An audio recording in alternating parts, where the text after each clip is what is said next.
I'm Marie Vigourou. I'm Jeremy Greer. And this is Rude Eats, a delicious podcast where we sink our teeth into every episode of the show Hannibal.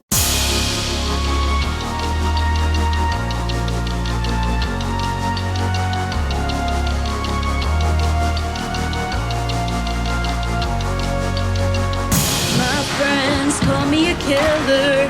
If you're still hanging around, you spread all of these rumors that I am the guy who did all of these crimes. I thought you wanted me better, someone you wouldn't use. You said he must be a killer, so now when we talk I have anger issues. You said there's no encephalitis. Now we're me deep in my broken psyche, and you're eating my friend. You're a cannibal now. What me were you feeding to me at your dinner party? I'm a cannibal now. All I needed was a friend. Hannibal, you're a cannibal. Wow. Don't even try to pretend. Hey Hannibal, where's Abigail now?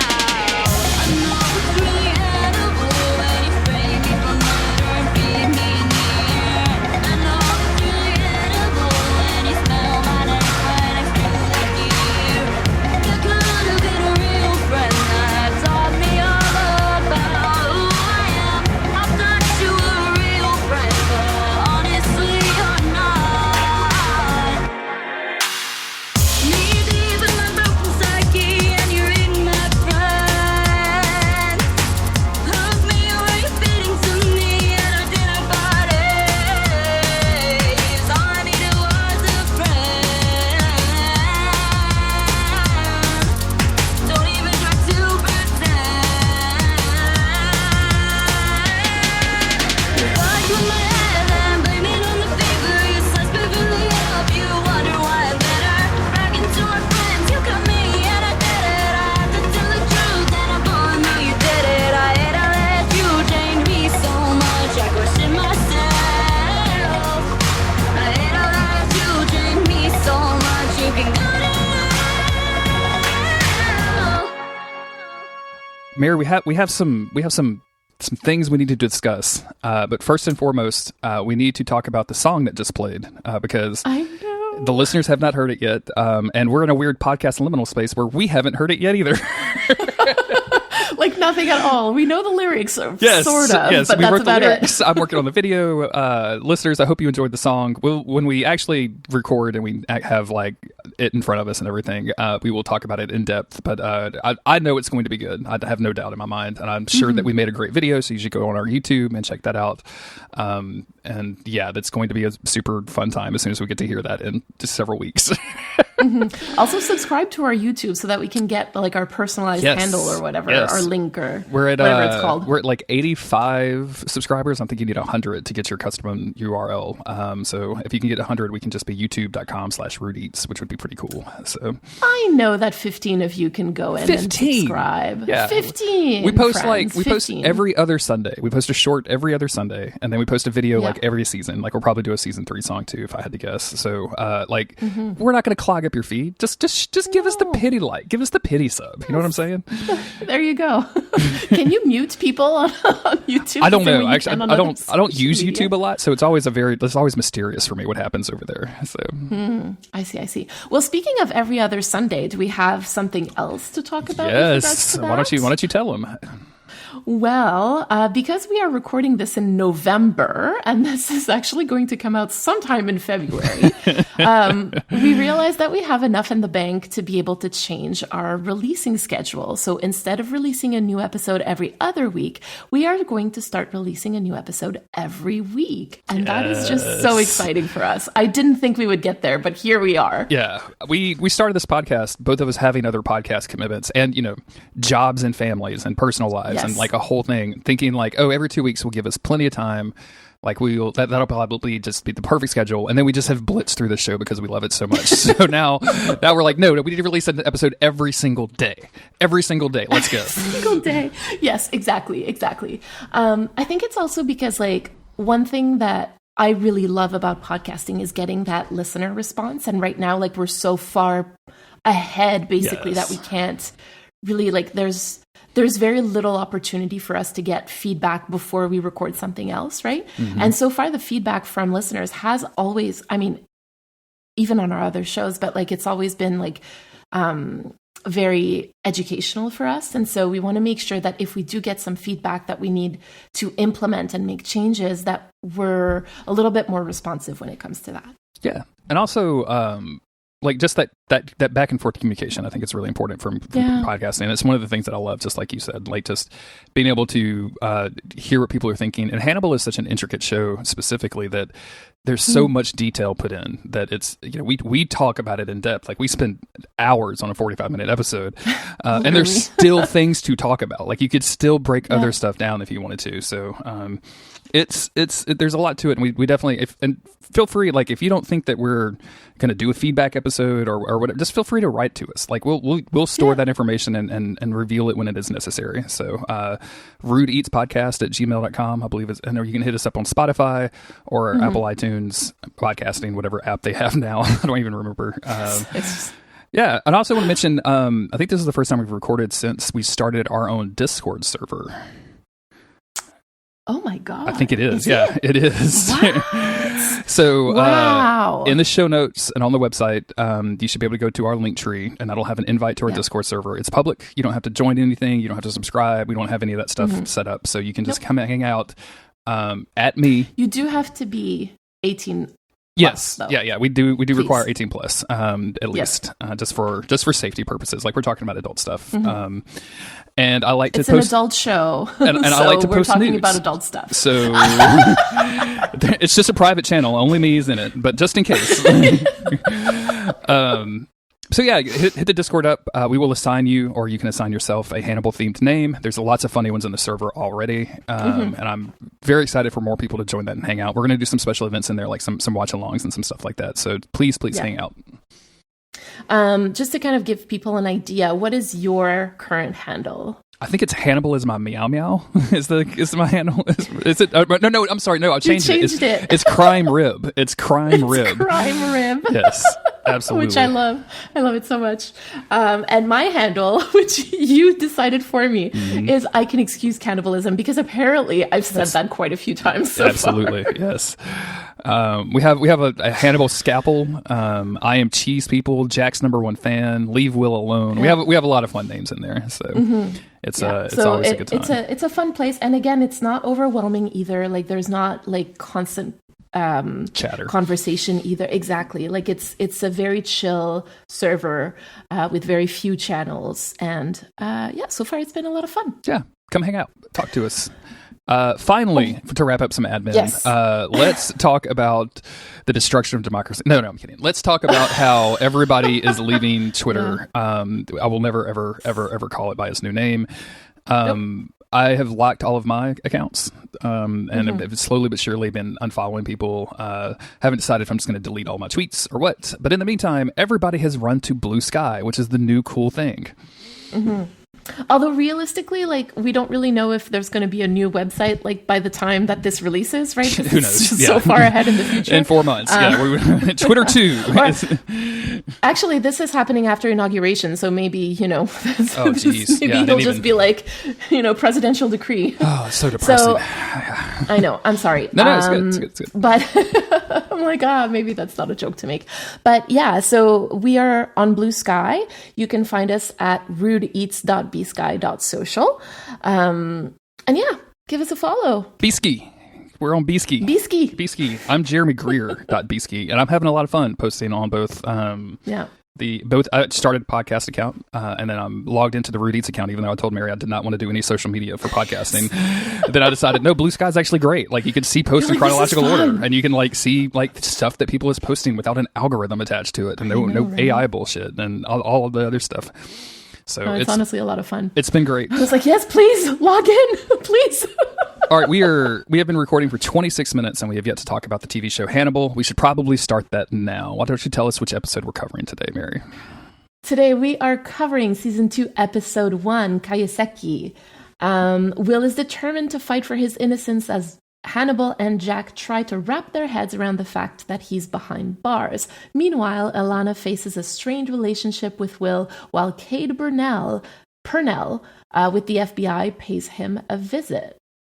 That's not true. That doesn't happen. No, that's absolutely not what happens. That's not what happens. I'm reasonably But sure anyway. that happens in the second episode, but that's okay. That's okay. Interesting. Yeah. So This episode was directed by Tim Hunter, written by Brian Fuller and Steve Lightfoot, and it originally aired on February 28th, 2014. So the biggest and I think the most noticeable change from season 1 to season 2 are the episode titles. So in season 1, majority of the names were French cuisine, even though they tricked us once. And for the most part, did. like kind of lined up with the courses of a meal. Maybe not exactly, but like thematically lined up with the courses of a lengthy French meal.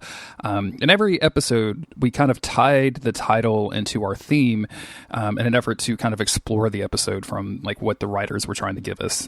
Obviously, we're not doing French cuisine anymore. We have jumped into the world of Japanese cuisine, and we're out of our league in some of this. So yes, definitely. So that's the thing here. Like we had to kind of research what kaiseki even was to begin with, right? Yes. And so I was like, well, I don't really want to go with the Wikipedia. Like, I wanted to go with something that was a little bit more niche. So I actually pulled a definition from a Michelin star Toronto restaurant, and it's the restaurant is called kaiseki. So I figured that like this could be like a good place to start, right? yeah. Because I feel like they would try to be true to the concept. And to give you an idea, I don't know why I wrote this down, but like it's a $350 per person for the 8-course meal, not including tax, drinks, or tips. And tips are calculated automatically at 23% and added to your bill. Yeah, so you're $400 before you're out of the door, even if you don't have a cocktail. Like you're $400 easy. So easy because like tax although it's lower than in Quebec, but anyway, yes. So just it's kind of nice to see what people in a different tax bracket than me are doing with their lives, and that's one of the things that they're doing. So very cool. So this restaurant describes kaiseki as much of an art form as a style of cooking and food preparation. If you appreciate culinary delicacies, you'll love kaiseki.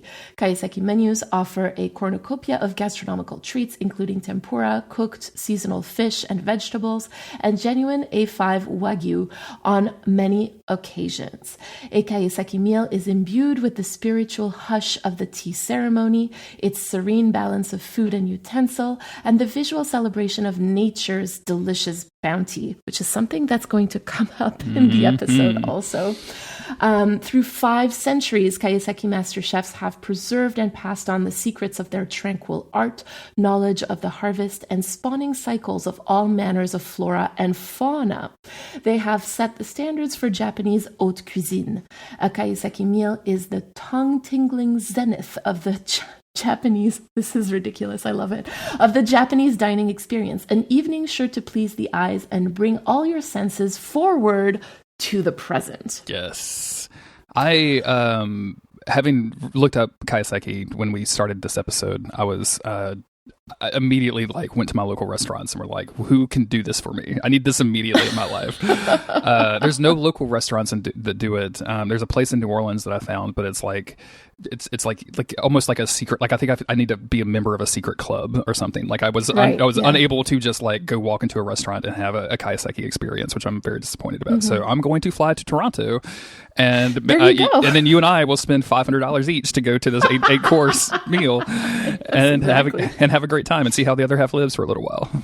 Right. Yeah, there you go. I mean, when you're already $350 deep, like you might as well have a cocktail, right? You know? Like, I need something to forget the pain. Do it. Yes.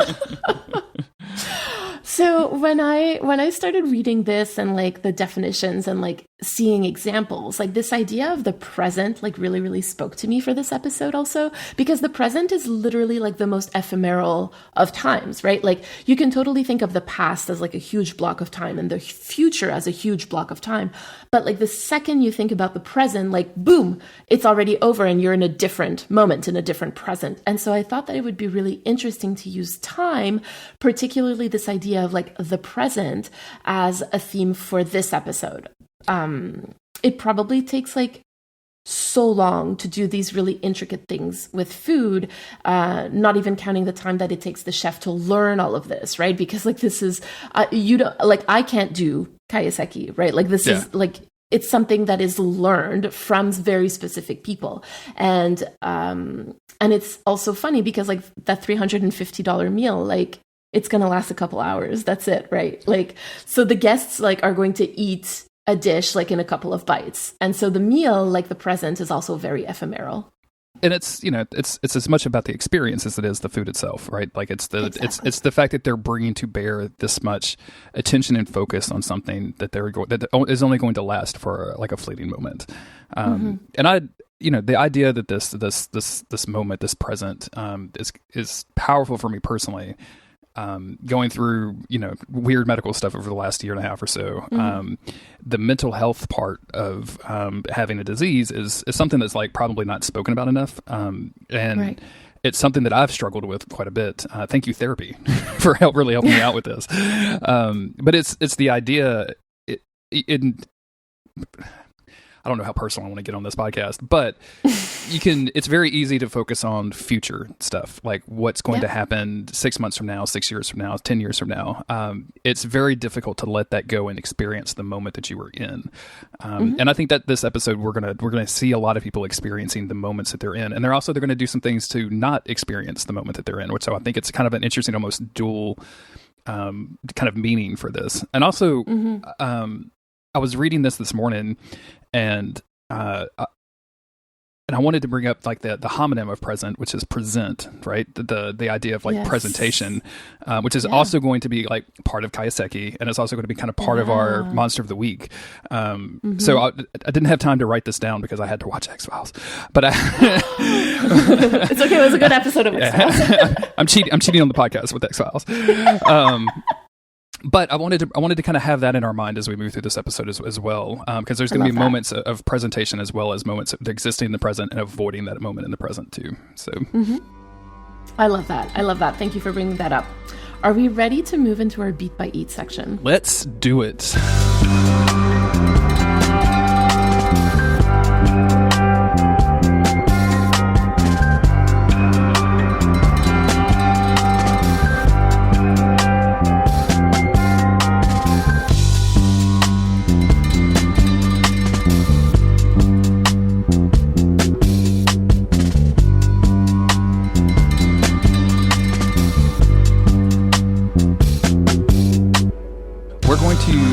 Start out with Hannibal, who is slicing into some meat as Jack enters his kitchen. This is a very weird setup at first. We're kind of off kilter because everybody's moving almost in slow motion, and we see things in kind of a weird perspective. As Hannibal is slicing through meat, we see Jack's reflection in the knife. Hannibal sets the knife down, and then all of a sudden things just spring into violence, almost like without any kind of warning. Jack goes for his gun. Hannibal tosses the knife and like hits Jack's hand, which is fucking anime as hell, and I love it. Let's do it. And it's a huge change from going from slow-mo to almost like a sped up action scene, and it is an extremely aggressive and brutal fight because both men are both like big.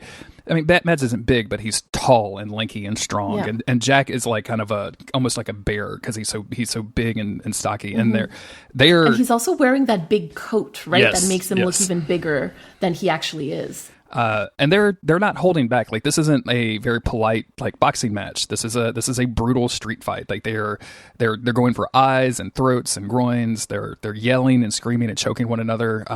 And there's moments where like they switch weapons. Jack grabs a knife and they're able to like. Hannibal grabs a towel, which I really love, to like wrap it around the knife to get it away from him. And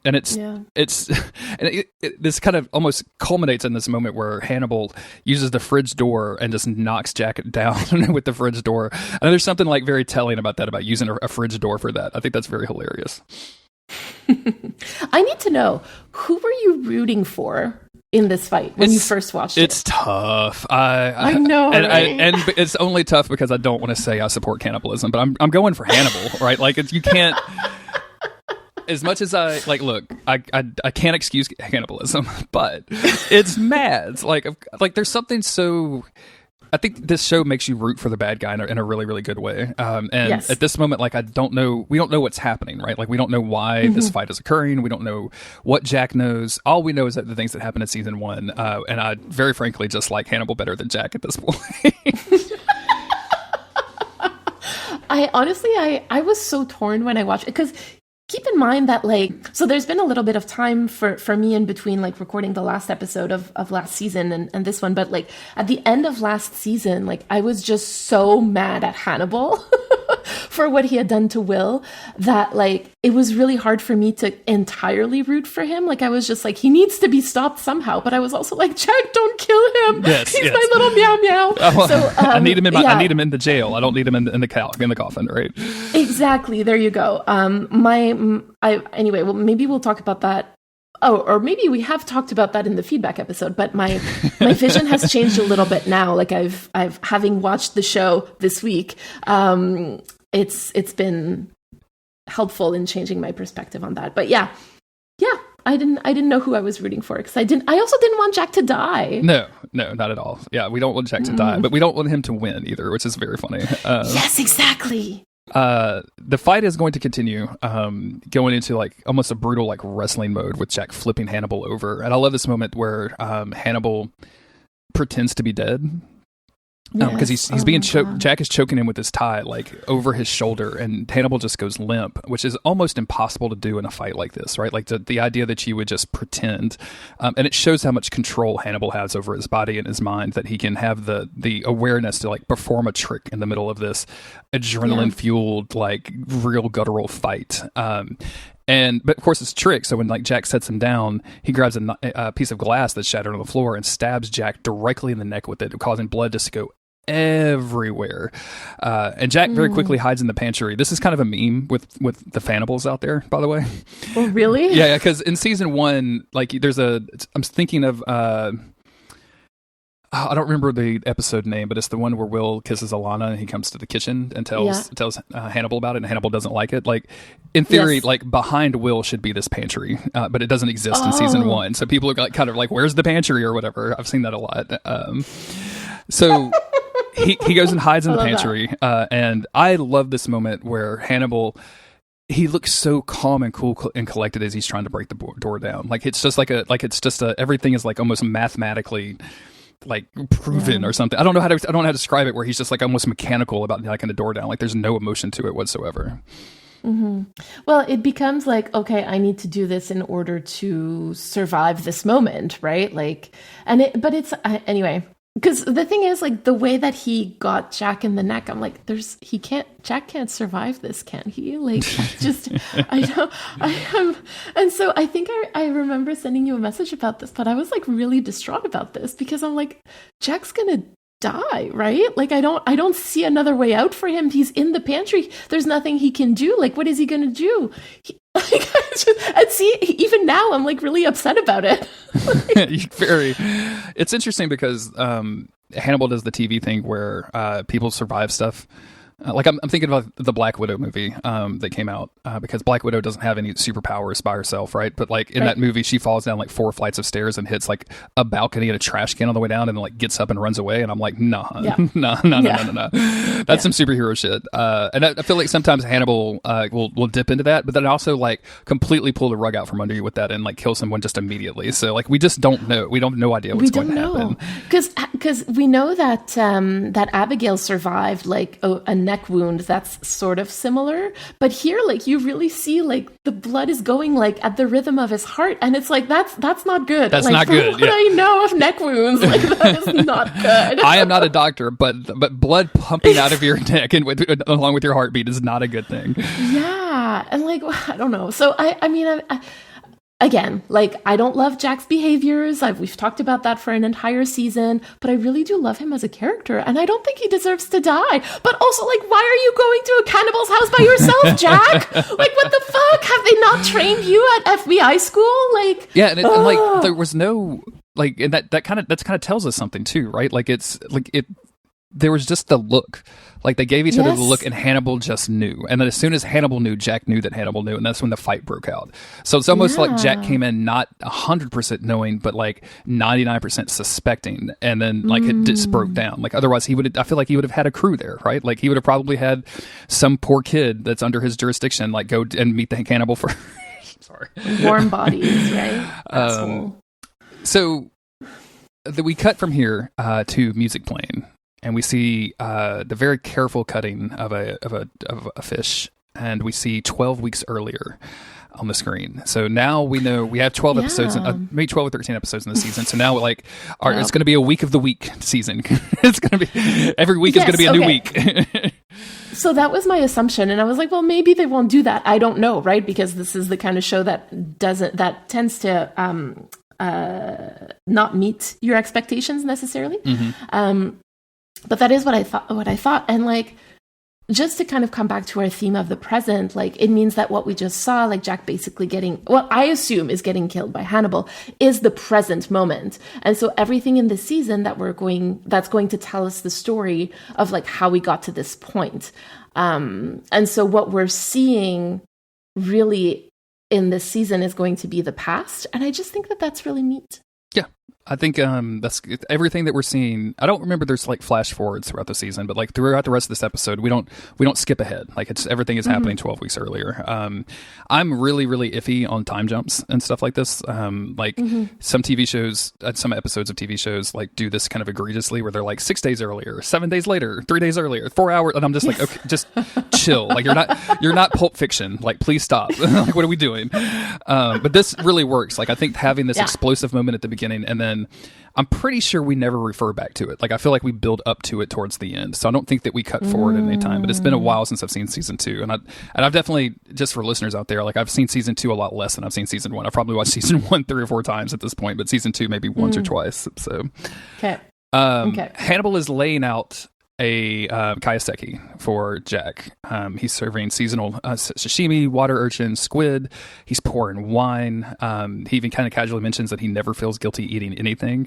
And it's just a beautiful display. Like we can't talk enough about how the food people that were hired for Hannibal did such an amazing job presenting these dishes.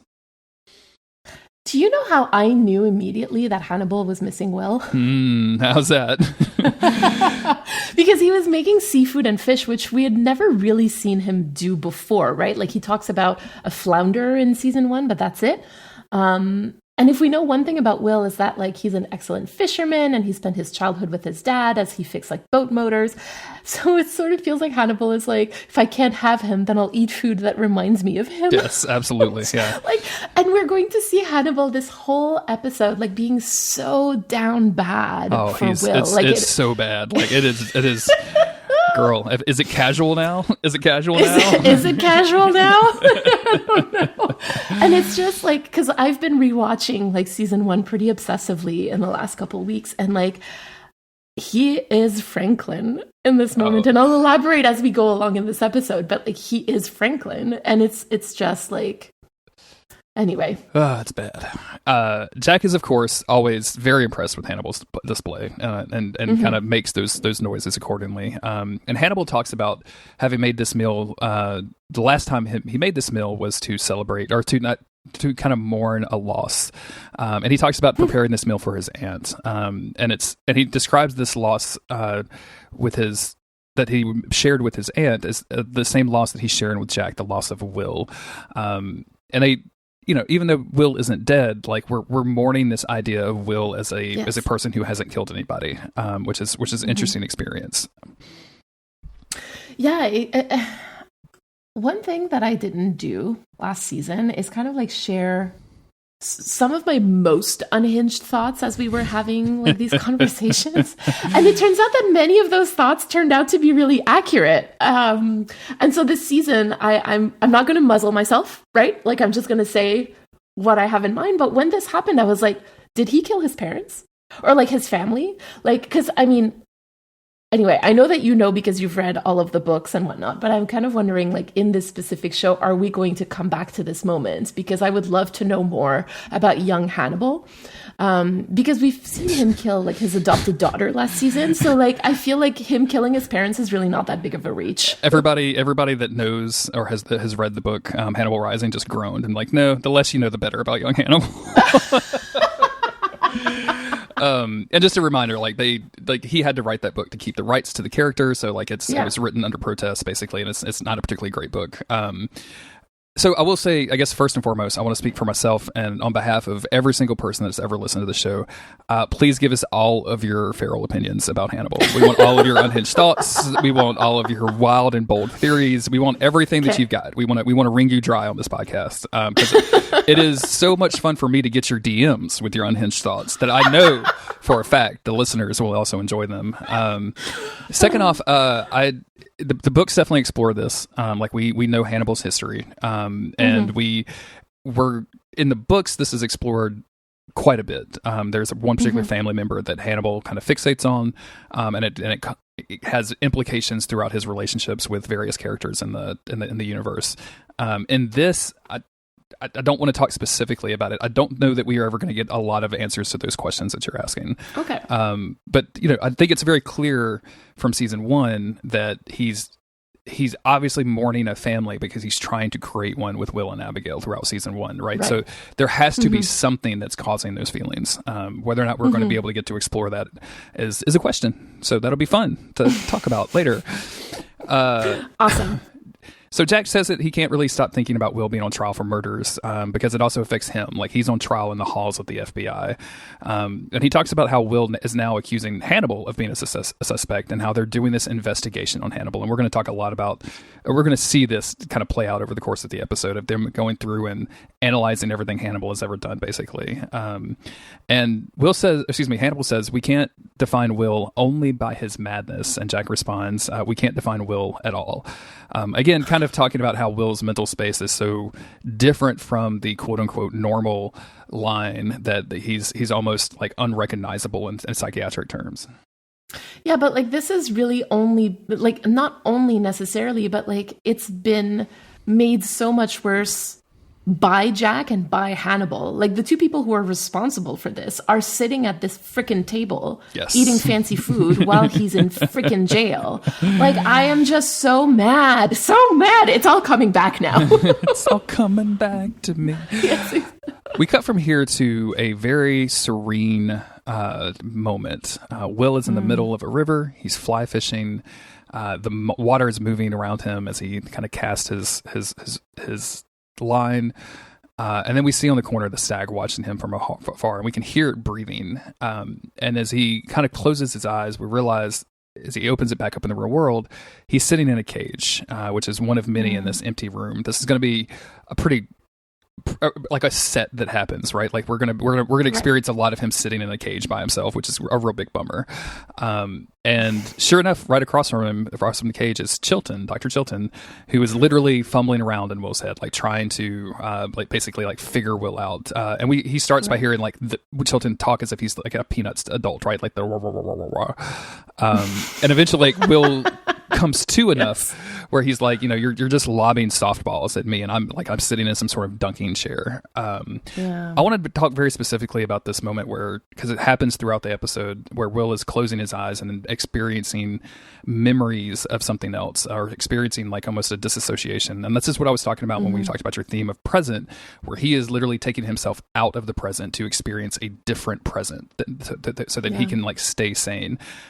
This is something it's super interesting, and I don't know how much detail I want to go into it because it's a lot of book stuff. But this is something that Hannibal is known for. Hannibal, really? Yeah, and I think they're going to talk about it in the series. I'm very eager to get there. But this idea of experiencing a different reality than what you're currently in, as you can imagine, now having seen Silence of the Lambs, like as Hannibal Lecter has. Imagine a mind like Hannibal Lecter, like confined to a cell, and like what that would cause him to do, right? Like he would relish those memories and those experiences. He would create that memory palace, if you will, like in his mind, and be able to explore. And I wanted to bring. Doesn't he have a line actually in Silence of the Lambs saying like memories are all I have? Because I know Will says it in this episode, and I was like, It's a big thing. It's a big thing. Like even the words memory palace, people are just going like, Jeremy, what are you doing? So I definitely wanted to bring it up because it's something that like we expect from Hannibal. Coming in knowing about Hannibal Lecter, right? Like is me, but having Will do this was kind of mind blowing to me at the time. Yeah, for sure. I mean, I can imagine that, like that switcheroo that they're doing here is must be really, really interesting for longtime fans. I basically have like the exact same note in the notes. No, but it's true because I just no. I just think that it's like. I love this idea. So again, like not knowing that this is kind of a Hannibal thing. I really love this idea of Will using like his really exceptional imagination to kind of help himself cope with being captive or like being imprisoned. Like just being able to put himself in that happy place, like you said, to evade the present, or to try to temporarily forget his present circumstances.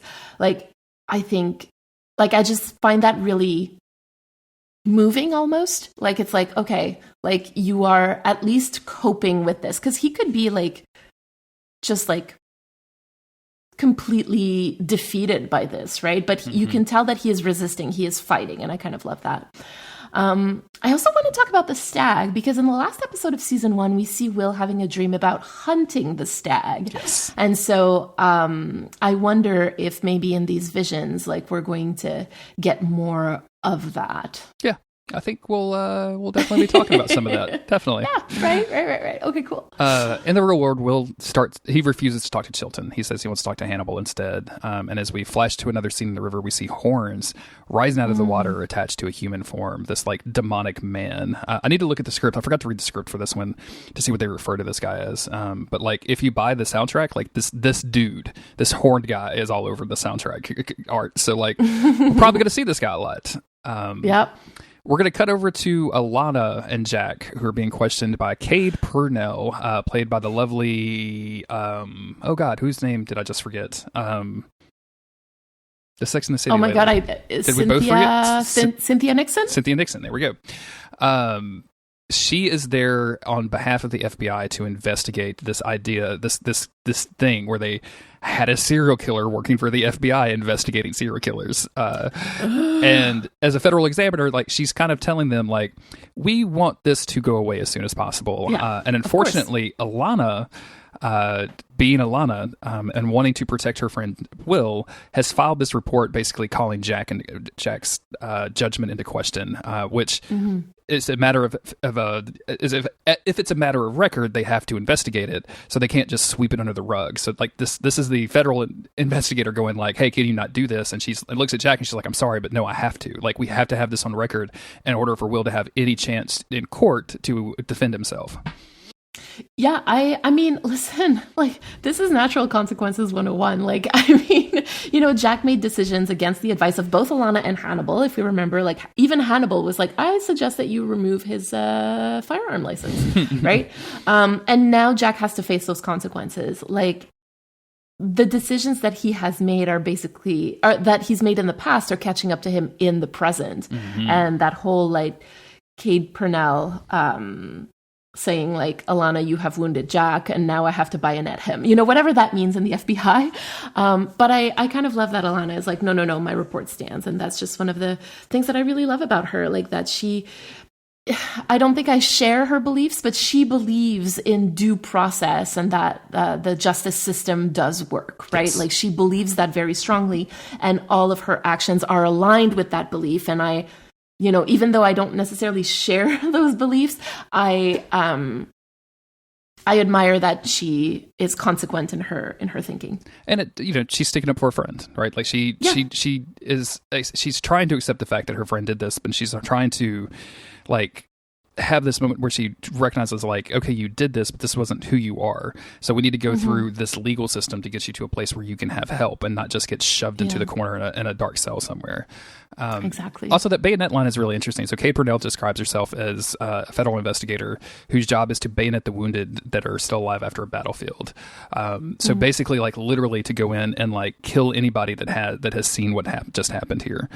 And so that's what she wants to do to Jack. Basically, is sweep Jack under the rug. And again, Alana's report is the one that's not letting her do that. We're going to switch over to Rockville, Maryland, where two city workers are working to unblock some sort of blockage in a river, causing some water buildup when they find just a ton of bodies. Yay! So many bodies. Super gross bodies. I can't imagine anything worse than swimming with a bunch of dead bodies. That seems terrible. Then never swim in a lake. Right. Or the ocean, frankly. Anywhere. Just never swim in an open body of water. Don't go into water. Like, even if you could see through it, there's probably a squid in there that's invisible. Like, we just don't know what's happening in water anymore. So true. We're going to go to Bedelia's house. And man, whew, doing X-Files and the show at the same time is just such a joy. Like, I didn't plan this, but I get so much Gillian Anderson in my life nowadays. It's so good. Good for you. I'm happy for you. Hannibal, I'm not at all jealous. Hannibal tells her that Will has requested to see them and that he's still very much intrigued by the way that Will thinks, even now. And she says that, this is Will's way to manipulate you. And if you agree to this is your way to manipulate Will. Like, she's like, you two need to stay away from one another. I love that. I love that Bedelia is the logical one here, like trying to tell her friend that he's in a toxic relationship, and like the friend is just not having it. Like, I'm 99% sure that we've all been like on either side of this conversation before. Like, you know that if you go over there, you're going to end up hooking up with him, even though you're broken up. And like, no, I won't. He's just a friend. We're friends now. Like, and Bedelia is like, no, not at all. Please stay away from him. Yeah. And this line where she says, you are obsessed with Will Graham, and he says, I'm intrigued, and she goes, obsessively. I love her so much. Oh, it's so good. There's a lot of back and forth here where Hannibal says that that Will is still his friend. I love that she asks why. Like, that's such a good question about a relationship. Like, why is he your friend? This is again the exact conversation that like Hannibal had with Franklin. Right? Yeah. About like, what are you getting out of this friendship? Right? Like, Hannibal is acting like Franklin. He is down bad, crying at the gym at the moment. It's so funny. We talked about this a little bit, like, and I think that's such a great observation that Hannibal was looking at Franklin, and like, one of the reasons he despised that dude so much, one of the reasons, like, you could see Hannibal is uncomfortable in his presence, and like, he just didn't want to be Franklin's therapist, is because he saw that little bit of himself inside Franklin. And like, the idea that because Hannibal holds such a high opinion of himself with his taste and his bearing and his clothes and everything, his intelligence, that like, seeing himself in like what am I looking for? An inferior being, like, just made his skin crawl, made his person suit exactly. crawl. And to be fair, like, we had a similar reaction, right? Yes, to Franklin, absolutely. Because I was like, oh, we are like Franklin, like, simping over Hannibal. And you were like, I don't like that at all. Like, you hated that idea immediately. And I was like, but the reality is that we're all a little bit like Franklin. No, right? Like, I don't like it at all. I don't like it. Still don't like it to this day. Especially now that we can figure out why. Like, I don't like it, especially because of that. Yeah. It is what it is. He describes Will again as like not being able to help who he is, and he's unable to repress his desires and thoughts, which he says, which is an honesty that he can relate to.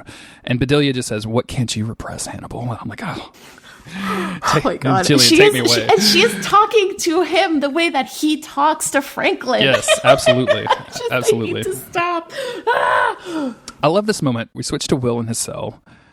His eyes are shut. He's sitting on the bed, and then we see 1 foot of the stag on the floor approach, and as he opens his eyes, he looks over, and of course it's Hannibal, which now Will is calling Dr. Lecter, which I think is a very interesting division in Will's head of calling, making sure that he says Dr. Lecter in person. Notably, he says Hannibal to everybody else. So it's like, imagine like me calling Autumn Mrs. Greer. Like she would be like, "What are you? Are we in a fight? What is happening right now?" That's like the equivalent of middle naming somebody, right? Yeah, absolutely. And Will, God, this is too much. This is so much. Will starts describing that he has this mental voice, or he had a mental voice that he could hear in his own voice. He says the same timbre and tone. And now it sounds like Hannibal. And he looks at Hannibal and says, "I can't get you out of my head." Oh my God. I wish I knew how to quit you. Need to know how to quit you. Oh my God. This is too much. These bitches gay. Super, super gay. Will says that he's not Hannibal's friend, and I love this line: "The light of friendship won't reach us for 1,000,000 years. That's how far away from friends we are." That's cold, considering you just said that like you can't get this you can't get this dude out of your head, and I love this so much. This is dark fic. Like, this is what I love about dark fic personally. It's that like you can root for these two to be in love with each other, even though one of them is just like despises the other so much. And like, oh my God, the angst there, like that is the kind of angst that I am here for. Yeah, I don't know. I haven't read a lot of like dark fic. I'm peripherally aware of it, and I've seen stuff, and also very much supportive of it. Like I've seen a lot of art where like two bloody boys are kissing, and that I can definitely see why people are into that. Like I definitely understand 100% of that appeal, and that's what feels like what's happening here, right? Of like two people that should not be together that are just can't help but be together. Like even though. Yeah. Like Will is never going to forgive cannibalism, but no. Well, I mean, do we know that? But sometimes we know that for sure. But kisses don't mean forgiveness. You know what I'm saying? That's all I'm saying. Yes, I do. I see exactly what you mean. Oh my God. Okay.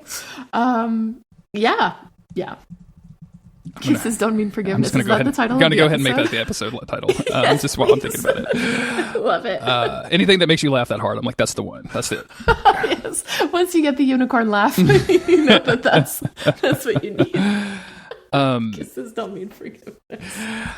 Hannibal says it's easier for Will to blame him rather than himself, and Will's like, yeah, absolutely. And Hannibal's like, no, you should really think about the things that you've done and encourage and accept those things, and kind of take those inside of you. Mm-hmm. When I first watched this, I was kind of wondering why he was still saying like that kind of stuff when they both know what happened, right? And like, he wasn't denying anything at the Hobbs house when they were talking. And then I thought back to it and I was like, okay, well, maybe he's just speaking that way to make sure that nobody who is overhearing the conversation kind of finds out about who he is and what he did. And then I kind of thought, he sounds like Bedelia. And I just kind of screamed because like he says, our conversations were only ever about you opening your eyes to the truth of who you are.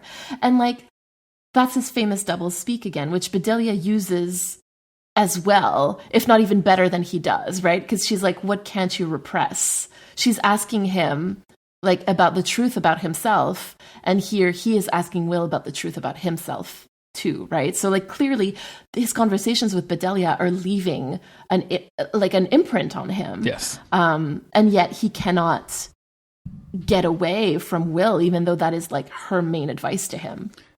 And I think it's telling too that he's being so circumspect. Like obviously there's the idea that someone could be listening, but then also I think it's just like Bedelia said, it's the further manipulation of Will. He speaks as if these things are real to Will, even though we know for a fact that they are not. So he's still trying to manipulate Will into believing that he did these things. Like even though he knows Will cannot possibly know this. And he even says like, I just wanted you to have clarity. And I think Will responds, I have clarity about you.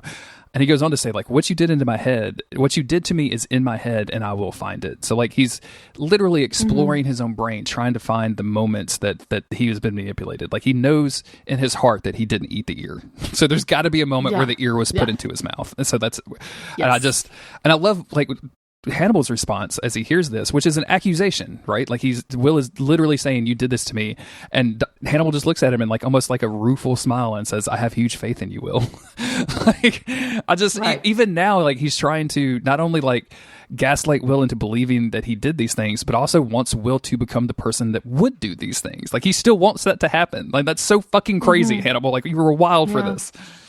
Yeah. And it's just, it reminded me of him like telling Jack, like, then take control, right? Like that moment where he's like breaking him down earlier in season 1.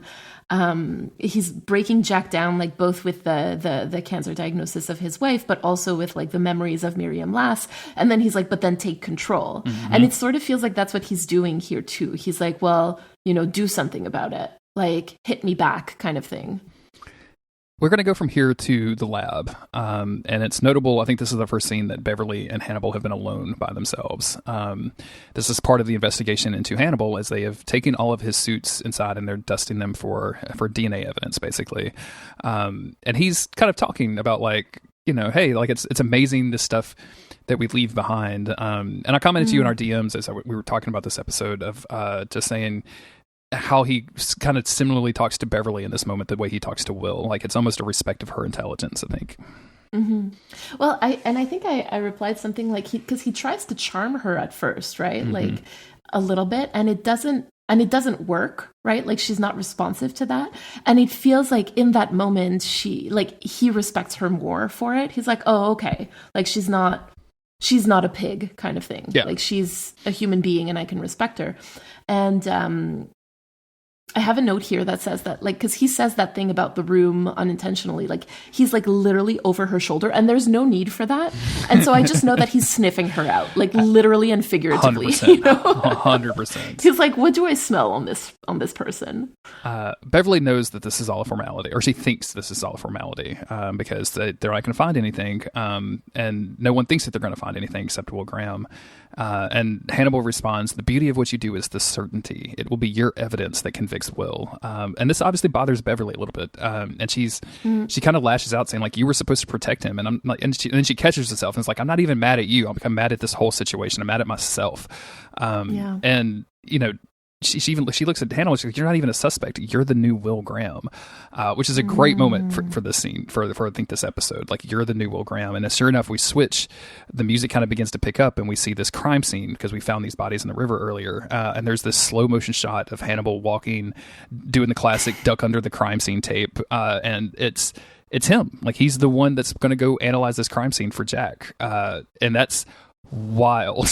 Like the fact that he's taking over this is so crazy, and I just love it so much.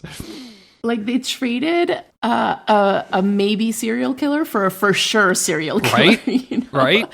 And it's really funny because like this is the happiest Hannibal can be in this moment, like knowing Will is in prison, right? Like if I didn't know any better, I would say that he was strutting to that crime scene. Yes. Like, and I 100%. think that this is also, yeah, right? Like he's just like, oh, look at me. Like he is so proud of himself. Like this is a moment of like, I don't know if it's happiness or vanity, but there's definitely both of them like kind of wrapped up in one another. And I also think that this kind of speaks to emotions in general, and like how fleeting they are, like how fast they can go through us. Like Hannibal is really clearly upset about Will and he misses him, like never mind the fact that he's the one who orchestrated his demise, but he's also sad, right? And yet in this in this moment of sadness, also madness, but that's another conversation. There's this moment of happiness, right, where he's able to focus on the present moment of doing something that he thinks is exciting in this moment, right? And I don't know, like there's something there about like the mixing of different emotions and feeling all of those things at once. Well, I think Hannibal's, so far from what we've seen of Hannibal, maybe his one weakness is his arrogance, like his. And we've seen this mostly in his interactions with Bedelia, because he shows Bedelia a little bit more than he shows anybody else. And it's there that we learn like that he is doing this stuff with the FBI, even though he really shouldn't be, right? Like if you were an actual serial killer, you would want to stay away from the FBI as much as possible. You would want to ingratiate yourself with them and open up an investigation to yourself, right? Like, but he is just arrogant enough. Like he has that much sense of will and purpose and sense of self and his own abilities that he's like, oh, I can absolutely get away with this. And like this sense of almost smugness as he comes into the crime scene, realizing what he's doing, I think is maybe a moment of not necessarily weakness, but I think he's definitely like extremely happy to be in this present moment, just like you said. Like this is a culmination of everything that he's worked for, and like it's that childlike desire that I'm getting away with it, right? Like that childlike, I'm doing it, I'm getting you good, and I can't even tell anybody about this, but I'm gonna post about it on Blue Sky anonymously later because I just have to tell somebody. Hannibal Lecter doctor.bluesky.social. And they find a lot of bodies. We have at least 5 bodies out of the river. They've been coated in resin and they're like embalmed almost. Hannibal asks that they're injected with silicone, and kind of posits this idea that they're trying to keep the body shape after death. And they realize that this person's making human models, and that these are just the discards. These are the ones that he's throwing away. We go from here. Horrifying. We're going from here back to Bedelia's, where again I talked about him opening himself up for investigation. Here he's giving her a quote informed consent to discuss his treatment with Jack, and you know, Bedelia, just kind of what I just said before. Bedelia's like, "What are you doing? This is the dumbest thing in the world." Yeah, like Bedelia is really not happy about this. And I kind of wonder how she's seeing this. Like, is she seeing this as like flying too close to the sun because Hannibal is too cocky, or because he's feeling self-destructive also? Like, I kind of wonder about that, because I know that the thing is, when you mix like his missing will with his arrogance, like you can easily go to self-destructiveness. And I kind of wonder how much of that there is. And I think that Bedelia is sort of seeing that link, and she's like, you go down, I go down, and I don't want to go down. You know what I mean? Like, she's like, stop what you're doing right now. You know, that's a really good observation about being self-destructive, because I think like the final shot of Hannibal in this show is him by himself alone, right? Like obviously missing Will again. And it could be, right? Like this could be like, oh, he's in jail, he's separated from me, so like I'm going to do this riskiness. I'm going to do all of this risky stuff because I can't have him. I don't have direct access to my boy anymore. Everything comes out teenage petulance, you know? This, honestly, like Down Bad by Dr. Taylor Allison Swift is literally what Hannibal is going through right now.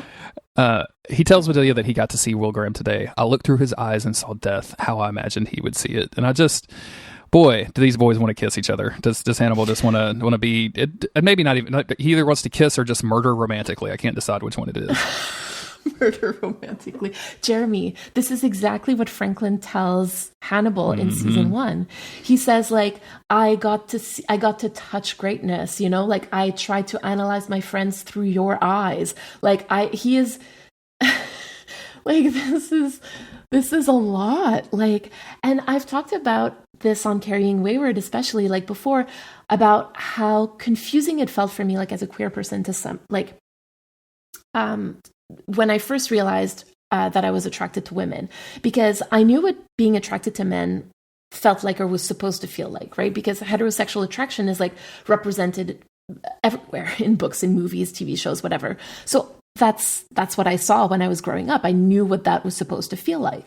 But queer attraction, I had a lot of trouble understanding, because for me, it sort of came out as wanting to be just like the girl that I was attracted to. Like, so much so that when I think back to it, I say that I didn't really know if I wanted to be her or if I wanted to date her. And yeah, this moment for me is like very relatable and very, very, very, very gay, because I'm like, yes, I've been there too, Hannibal. I get it. First off, thank you for sharing that. I think that's a really personal thing in your life, and putting that on a podcast is that's a big thing to do. So thank you for sharing that with all of us, especially me personally. And as a cis person who has always been pretty confident in its heteronormity, except for Mads.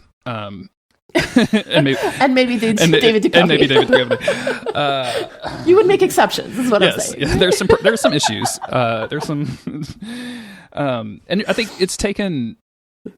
You know, it's interesting because I say that I'm like, I'm in a very hetero relationship. I have been for 20 years. But like over the years, like experiencing friends coming out and seeing how people adapt and change over time, and realizing like, oh, you can be attracted to men, and that doesn't necessarily mean anything. Like I wouldn't ever describe myself as gay or bi, but at the same time, I can find dudes hot, right? Like, so it's definitely a huge spectrum, and like this idea of again, like, do they want to kiss or do they want to murder each other romantically? Like those are just two lines on a spectrum, and then also like being super gay is a line on a spectrum, right? So it's I don't know, it's just kind of fascinating the way this show does this, and I've said this before on the podcast, and I find it really, really wild that Brian Fuller read the books that I've read, and we're like, these two men are gay for each other, and we're going to write that story about this. Like, it's a incredible interpretation, and like the idea that they're doing this at all is just incredible to me. Like, it feels so real. Like, it feels more real than the books do, which is really impressive for an adaptation. Wow, that's so cool. I love. I read something, actually, I think it was on Blue Sky, where somebody was like, I love the way that queer people tell stories and horror. And I was like, yes, that's why I love Brian Fuller's horror, and I don't usually love general horror. Sure. Mm-hmm. Like this is the horror that I am here for, because the relationship in and of itself is horrific. Let's be honest, right? Like I'm so sorry, but there is an allegory for rape there, right? Like it's there, it's present in the text, and I think it's really easy to bring to light.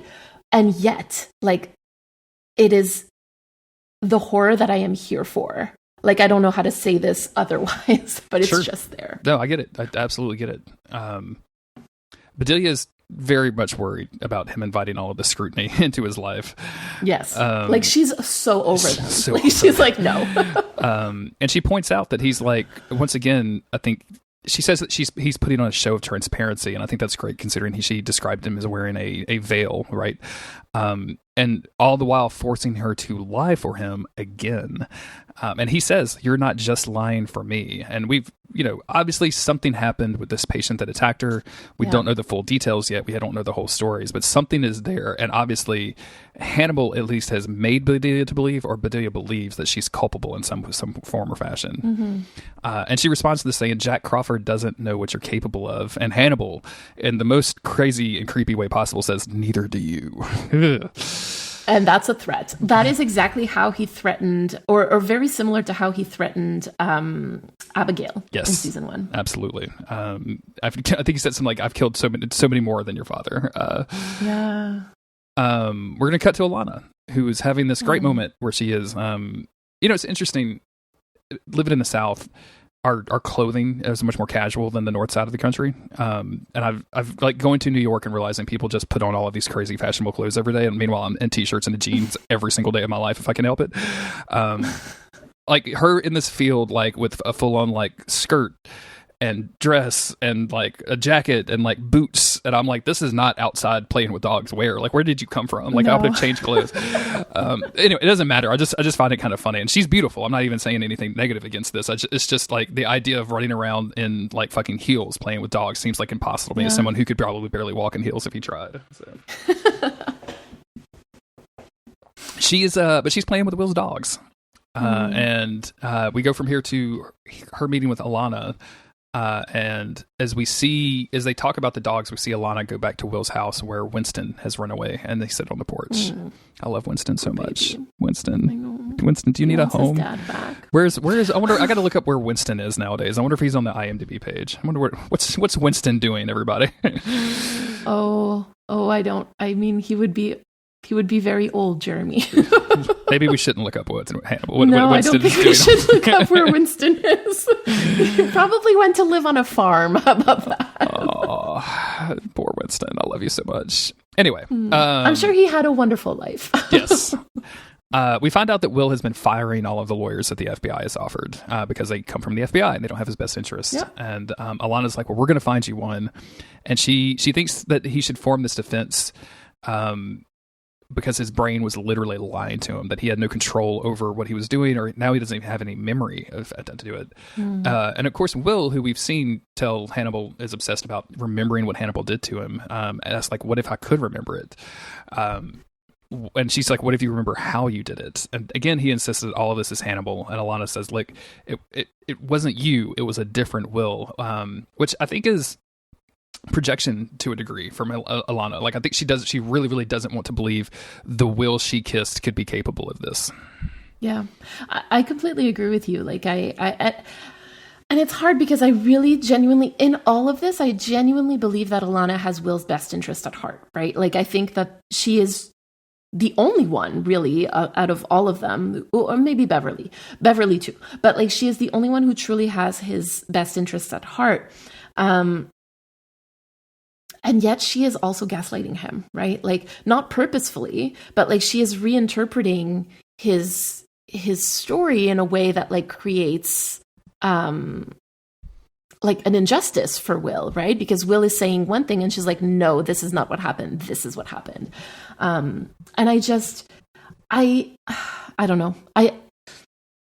It doesn't feel the same as what Hannibal is doing to Will, because obviously the intent is so completely different, but it has a reaffirming effect that like Will is all alone, right? Mm-hmm. And also, like, I feel like Alana could have said this exact same thing about Will that she said about Abigail last season. Like, any reservations that I have about Abigail do not extend to Hannibal.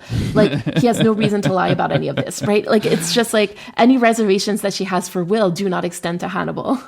Like, honey, please make them extend. Like, please make them extend. Please. That's going to get worse before it gets better. I'm just going to tease you a little bit about the stuff that happens in season 2. I'm sure. Poor baby. Meanwhile, Chilton is listening in secret to all of this. This is a nice little callback to Silence of the Lambs, where Chilton overheard, or specifically overheard the conversations between Hannibal and Clarice, and then use that for his own gain, right? Like, you feel like Chilton's kind of doing the same here. At least that's how I feel when I see this, because I'm like, oh yeah, this is what happens in the books. I mean, because Chilton is also so like self-centered that of course he's going to be using this for his own gain, right? Yes. Will describes Hannibal's voice in the well of his mind, telling him that all of this is real, and he wants Alana's help to recover memories. And they do. They set up this metronome with a light that clicks back and forth. It's very similar, but not the pendulum that we're normally seeing with Will, like, because it's external to him. But I think this is very, like, it's the same vibe. It's in the same family, so that I think this is going to work. And some weird stuff starts happening as she starts talking him through kind of going down into his own memories. She turns into almost the Stag. She's like very feathery and black. And she towers over him as she talks, and she leans over the table, almost floats over the table and kisses him and dissolves into ink. And I love this scene. I think it's beautiful. This is just so supernatural coded. Like, I don't remember when we first got the empty, but like, wow. This is I had to mention that. But also, I love that he's dreaming about kissing the stand-in for the stag. Yes, absolutely. Yeah! Absolutely. Important information, by the way, that I found on Reddit as we were talking. Winston whose real name is Heidi, is apparently a female 5-year-old dog. Aww. And somebody, is she still alive? Well, this was 8 years ago on Reddit, so I don't have a modern update. But apparently, someone was in Toronto and just happened to meet Winston in a park as they were going for a walk, and they painted it. It's very cute. Oh my goodness! Please share this. I'm going to share this in the Discord. Send this to. Yeah, I'm just going to put this like for February's episode. Oh my goodness, I love Heidi. Heidi's so cute. For the episode coming out in February. Will opens his eyes, and he is back in Hannibal's dining room. The table is full of rotting and gross food, and across the table sits this demon man, this human stag. And the music begins to escalate. And as he looks down over this food, he looks towards this plate and he sees a human ear on the plate. And this shocks him awake, and he's literally shaking and disturbed, but he refuses to tell Alana what he sees. Like, he doesn't want her to know. And I think that this is on purpose, right? Like, he's specifically not telling Alana what he saw because he's concerned that Hannibal is going to find out.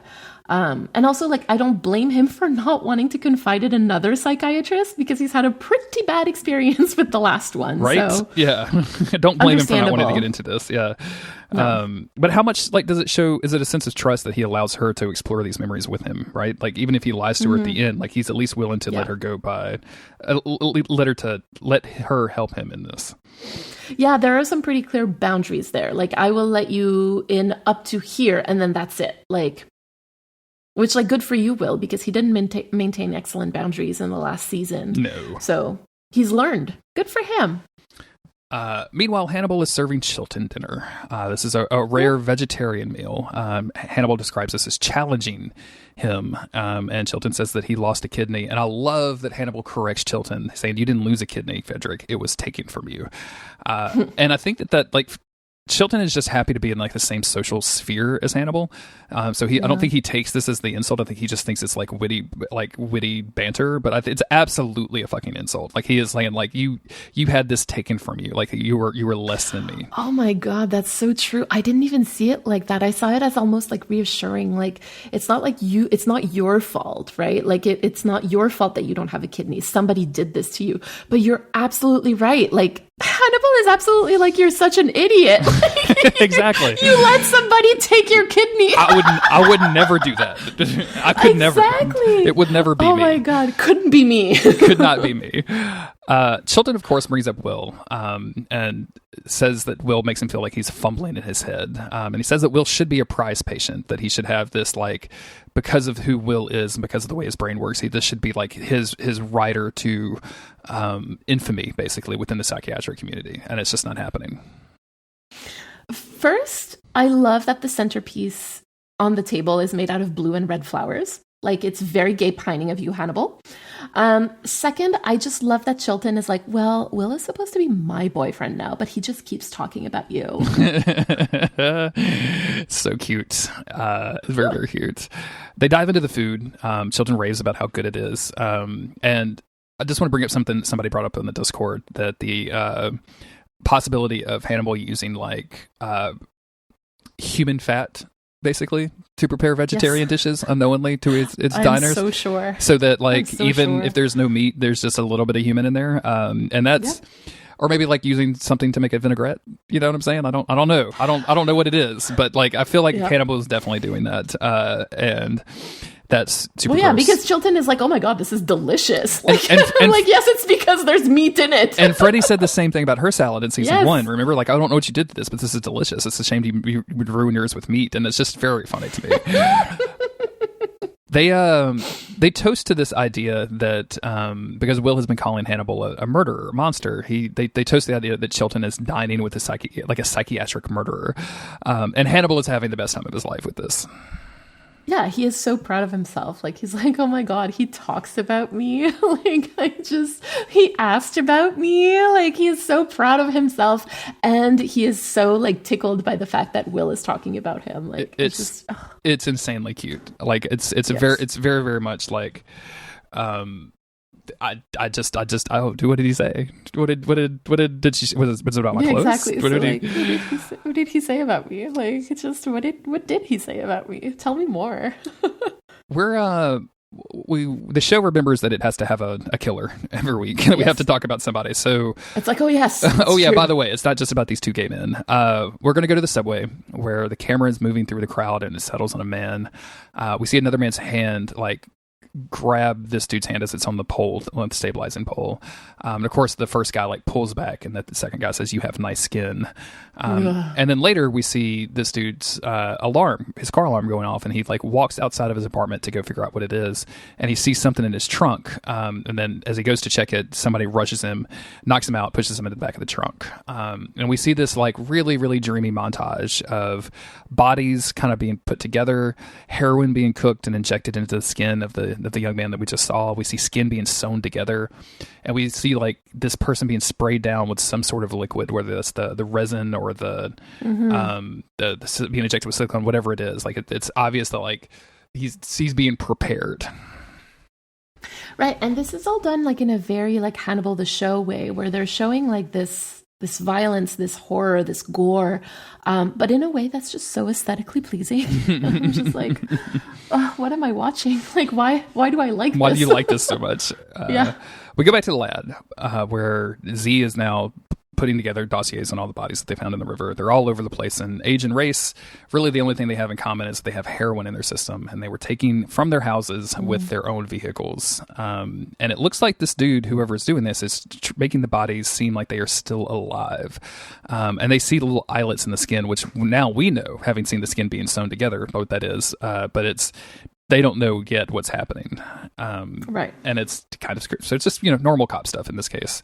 Yeah. More importantly, Beverly goes to visit Will in jail, and telling him that she didn't tell Jack.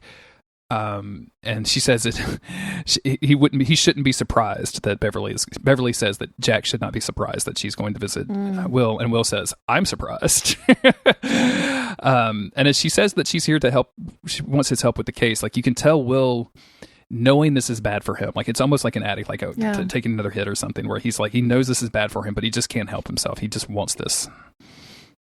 Yeah, and Beverly says that she's compartmentalizing, and I'm not sure that that's really what's happening, because when I first watched this, I was like, I think I told you, I was like, don't help her, like Will, don't help her, like it felt pretty exploitative to be coming to him with this thing that she knows he can't resist when she's still so mad at him, right?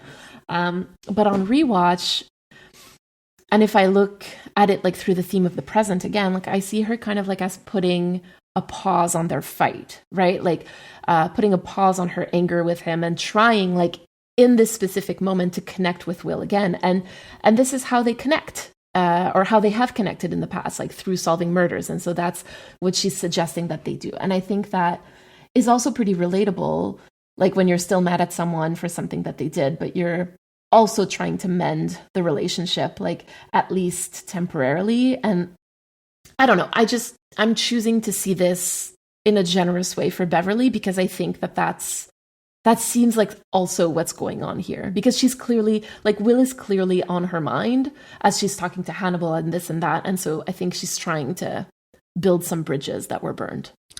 I feel like Beverly and Alana are aligned in a purpose here, even though we don't really see them working together or anything, but they're both trying to, they both believe that a different Will did these things, that the Will that they know couldn't have done these things, which is like correct on both of their parts, right? Like it's hard to remember that, oh yeah, they're right.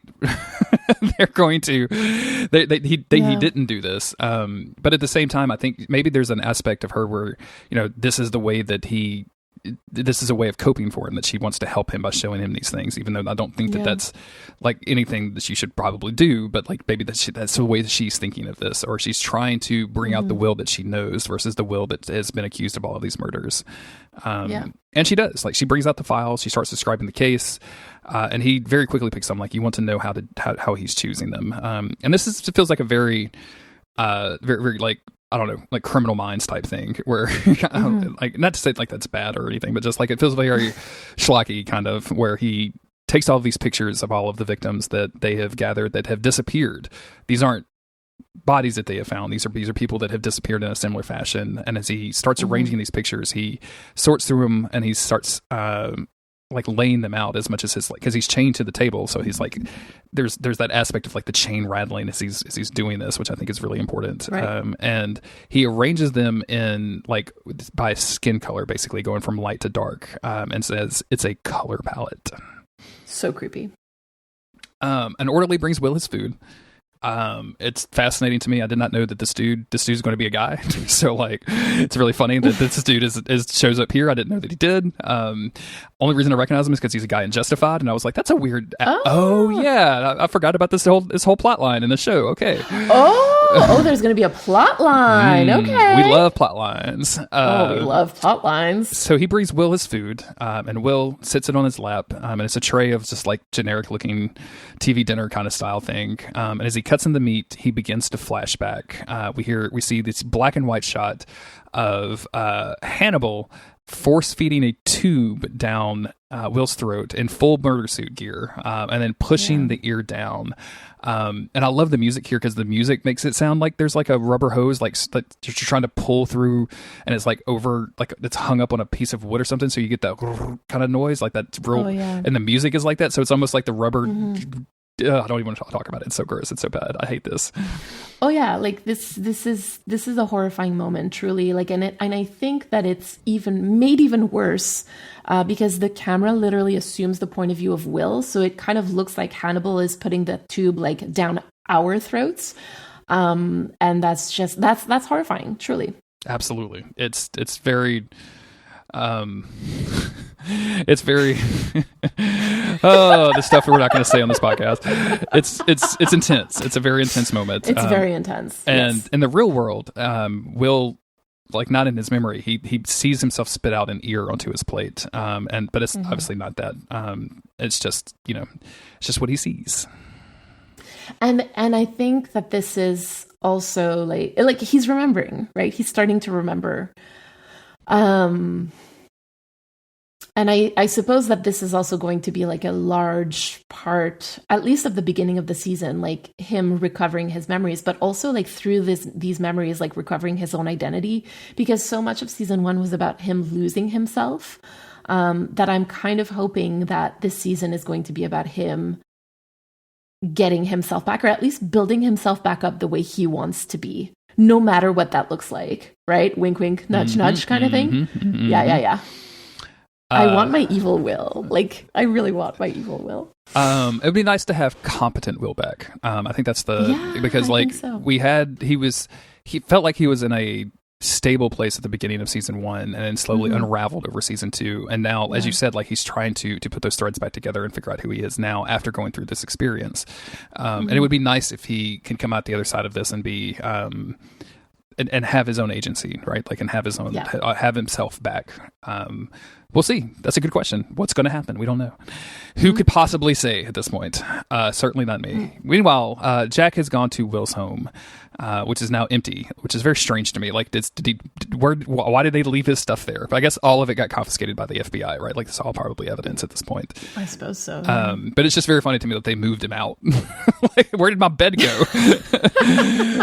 Where's my Pulp Fiction poster? I don't know why I'm so obsessed with Pulp Fiction today. I'm sorry. I guess I need to go watch that movie. I guess you need to, yeah. But happy Valentine's Day, everyone. Yeah, happy Valentine's Day. Zed's dead, baby. Zed's dead. Jack walks into the room and he sits on the bed, and like, I think this is very symbolic of Jack looking for Will, right? Like, he's looking around, just like Alana and Beverly are looking for the Will that they know that couldn't have done this. He's looking for the Will that he knows. And he doesn't find Will. Instead, he finds Winston, who is shortly followed by Alana, who underlines the point that I just made by saying, like, he's looking for Will. Isn't that why you're here? And of course, that's, Jack is like, yeah, absolutely. And he tells her, like, I understand how you had to file that report, and I'm not mad at you. And I don't know. That just seems, Jack's very honest here. Like, he's very. I feel like he's not being, like, Jack the supervisor at this moment. Or Jack the FBI agent. He's just genuinely saying this. But at the same time, I feel like saying, like, I'm not mad at you about that horrible thing you did to me is kind of weird. So, right. I fully agree. I kind of thought about it, and I'm like, at the same time, the fact that it seems incredibly genuine. And so again, I decided to approach it with like generosity. And I was like, if this is genuine, like, I am gaining like a lot of respect for Jack in that moment, because it's not just because I'm feeling sentimental, knowing that he's probably going to die in 12 weeks, but like, I think that accepting the consequences of your actions is something that we don't see that much today, especially when it comes to law enforcement. And so it's kind of, quote unquote, nice to see Jack, the FBI agent, being like, yeah, I fucked up, like, and you are right to file that report. And they both, and I think this show is so funny for this, where they're both kind of trying to figure out how to accept that Will did this, and neither one of them think that he's right about Hannibal. And she describes Will is not a psychopath, saying that a psychopath wouldn't be so scared of the truth. And says, like, if Will doesn't remember what he did, he'll never be able to accept it. And this is, but that's also the horror of it, right? Like, this is a part of how horrific this all is, because like, what really got me in season 1 wasn't the cannibalism. It wasn't like the bodies mingled and everything. Like, it was the psychological horror. And this is a part of it, right? Like, this is a very heavy part of everything that's going on. It's the fact that, like, Will is screaming at the top of his lungs, I didn't do this, he did, and nobody believes him. Yes, absolutely. Even the people who believe in him don't believe him. And just like the gaslighting and the manipulation, right? Like just the idea that somebody could almost convince a person that they did this, but also like convince an entire FBI agency and all of your friends that you did this. Like that's a horrifying thing to go through. One of the things that like movies do this a lot, of course, of like false accusation and like frames and setups and things, and it always just makes me sweaty. Like I'm just very nervous about it. We see Will fishing again in his mind when Jack shows up on the shore, and I like this moment. It very much reminds me of the pilot episode where we saw Will flashing in between his imaginary world of the crime scene and the real world, trying to talk to the police and get the alarm code or whatever. And it's very much like that, where he comes out of this memory into where Jack is, and Jack is like, "Where were you right now?" And Will doesn't really have an answer for that. He was just sitting there daydreaming. And he says like he's kind of here to remember how Will used to be. Again, that this idea that they're trying to find the Will that they know. And Will says like, all I have is my memories. And he says, I was almost certain that Hannibal did this to me, but there was always a sliver of doubt. And it's like Hannibal was so close to making this work, right? Like he almost had Will believing that he did this, and that's so fucking heartbreaking to me. Yeah, I know. I also love that Will is saying like he did it so well, right? Like because he's, no matter how much harm has come his way because of Hannibal, like no matter how much Hannibal has wounded him, he is still praising his work, quote unquote, like the same way that he was like praising the work of the Ripper or the copycat, which were all Hannibal, right? And so even though he's like, he did this to me, he's like, but he did it really well. Like, I just think that's funny. And Jack is, saying like, we investigated Hannibal, we found nothing. And he says like, you stood over Cassie Boyle's body and you described yourself to me. And Will's like, no, I described Hannibal. Like, you will see it eventually. You may not believe me now, but you will. And he will. Yeah, obviously something's going to happen in 12 weeks, and we got 3 months to figure it out. I absolutely adore the last scene of Hannibal in this episode because he's sitting in his darkened office. Obviously, this is the slot that Will used to occupy in his life, that Will would come in and talk. And he is just, for all of his arrogance, for all of his intelligence, for all of his style and his abilities, his technical like competency and everything that he puts effort to, for all of that, he can still be lonely. He can still be like nervously lonely and by himself and uncomfortable. And it's such a real moment for Hannibal, who it's easy to put up on this like serial killer pedestal and go like, he's just like, I think I described him as like a supervillain earlier in the season, like where he has all of these like crazy smelling powers like Wolverine. But this moment, he's very much the Logan of the Wolverine, right? Like he's very much like it's a very human moment for a character that is almost inhuman in a lot of ways. Well, so that's the thing, right? I think like we started this conversation in season 1 at the beginning of it, right? Where we're saying that like, even though Hannibal is incredibly evil, he is still human. And like, that is also part of the horrific thing about Hannibal. It's the fact that like human nature does have that in and of itself. And the fact that we can see ourselves in Hannibal is also pretty horrific, right? And like, I don't know, I've been there. Sure. Like just sitting down and it's missing like significant other hour, right? Like, and that's what he's feeling. And you're like, well, again, like these are the consequences of your actions. And it sort of feels like there's almost like a tug of war inside of Hannibal at the moment, where he's like, I miss him so much. Like, do you think he wishes he hadn't done what he did? Excellent question. And I don't even know if Hannibal knows that yet, because I think I've described Hannibal as going on like instinct of being like a very organized chaos gremlin.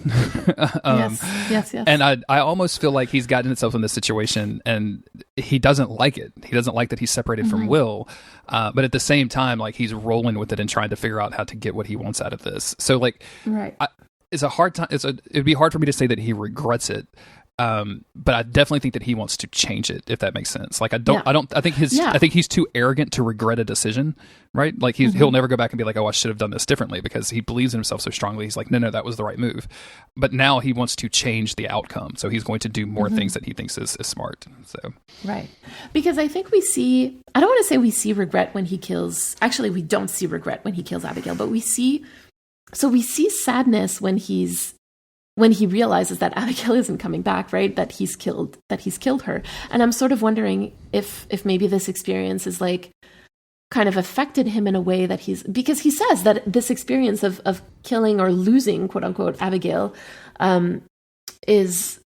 has affected him greatly at the end of season 1. And I'm just like, has he maybe learned from this? And maybe he's like, well, I don't want that to happen to Will. And so like, let's see what I can do to kind of not walk back the decision, but like you said, change the outcome. Yeah, exactly. And just again, just want to talk about like just how perfect the cinematography is and the lighting and everything. That it's just he's in this darkened room, he's impeccably dressed, he's sitting by himself, and it's just the loneliest and saddest thing that we've ever really seen from him. Even like when he was crying to Bedelia, like I still don't think that I think this is sadder somehow. So I agree. The last scene of the show, we're going to cut over to a silo on a farm, and we see this young man that we saw abducted earlier, and he begins to wake up, and we realize his hand is sewn to his face, and his legs are sewn together. He's in the middle, sewn into a pile of bodies. He begins to scream, trying to pull himself out, and this is horrible. And as the camera pulls out, we finally see this work, this horrible, beautiful, colored eye. Of course, this is a display. This is a presentation. This is a kaiseki. And it's so gruesome and horrifying and beautiful at the same time. And we don't know anything about this just yet, so it's going to be interesting to watch. Yeah, like I find it so interesting that this killer tries to make his kaiseki like permanent, when like everything that we've talked about before talks about kaiseki as ephemeral, right? It's food, and therefore it's not meant to last. We find out earlier that there's like so much care that's put into making sure that the bodies can be preserved. And I feel like that, like I've been saying, like it goes against what we describe kaiseki to be. And so there's like this idea that this killer already doesn't share the same values as Hannibal. And I can't wait for the show to tell us more about that. Like I'm really excited about it. It's very exciting. Having scrubbed through the second episode to get material for the music video that we've definitely already made and released this week. Yes, exactly. Of course. Is it casual now? I can tell you it's very exciting, the stuff that happens in the second episode. So I'm looking forward to hearing your opinions about it.